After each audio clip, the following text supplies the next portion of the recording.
I've got about 14 vehicles currently, one 1942 Harley WLA motorcycle, but about 15 in total, with about 3 under restoration. So I started with my collection approximately 5 years ago. Started with a Jeep and traveled to Normandy in 2019 for the 75th anniversary of the Normandy beach landings, and the bug really jump-started from there. So from that point on, I've collected more, and just part of American history, and thought it was really important to preserve and protect it.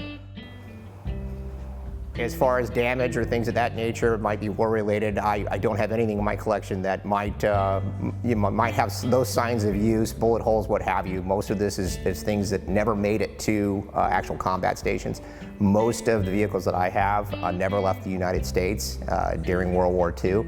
And were repurposed. So obviously the production runs in World War II were enormous.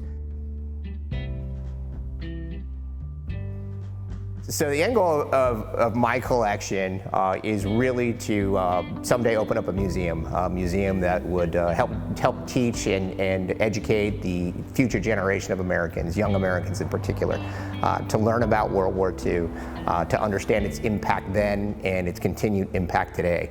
And I think that's just that's the critical component of having such a collection. It's really a tool for education. But the goal here is to preserve these types of vehicles and share them with future generations.